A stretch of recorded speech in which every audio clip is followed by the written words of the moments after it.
It was just after midnight when Claire pulled into the small town gas station. Rain fell in heavy sheets, the kind that blurred headlights and made the world seem softer, quieter, more distant. She was the only car at the pumps. As she stepped out to fill her tank, she noticed a man standing under the flickering fluorescent light near the ice machine. He wasn't buying anything. He wasn't moving. He was just standing. His clothes were soaked, his face shadowed beneath the hood of a sweatshirt. Claire's hand trembled slightly as she swiped her card. She could feel his eyes on her. She kept her gaze fixed on the numbers rising on the pump, counting each tick, each drop of fuel, each second passing. When she finally dared to look up again, the man was gone. But when she climbed back into her car, dripping from the rain, she saw muddy footprints on the passenger side floor mat. The seat was wet. She drove the next 20 miles without daring to look into the back seat.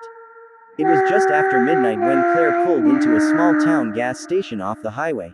The rain was relentless, pounding against her windshield in thick sheets, making the glowing signs blur like watercolors. She was the only car there. The only sound besides the storm was the steady buzz of a dying fluorescent light above the pumps. As she stepped out into the wet night, she noticed him, a man standing near the ice machine. He wasn't moving, wasn't buying anything. Just standing. His hood was pulled low over his face, his clothes plastered to his frame by the rain. Claire tried not to stare, but she felt the weight of his gaze pressing into her.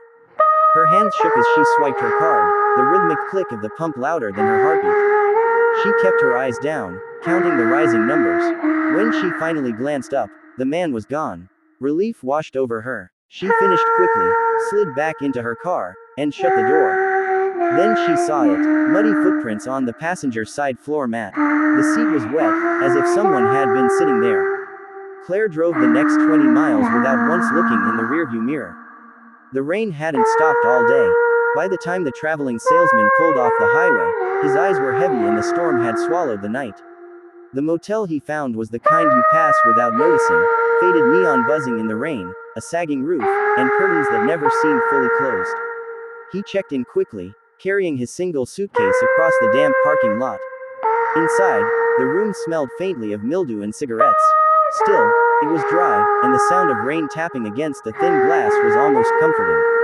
He fell asleep with the storm as his lullaby. At 2:30 a.m., the phone on the nightstand rang. Groggy, he fumbled for the receiver. A low, steady voice spoke. "Don't look out the window." The salesman froze. "Who is this?" he whispered, but the line went dead. His heart thudded in his chest. He told himself it was a prank. Just kids. But the curiosity was unbearable. He slowly turned toward the curtains, glowing faintly from the neon sign outside. Against every instinct, he pulled them back. A man stood in the rain, soaked, unmoving, staring directly up at his window. The salesman never stayed in motels again.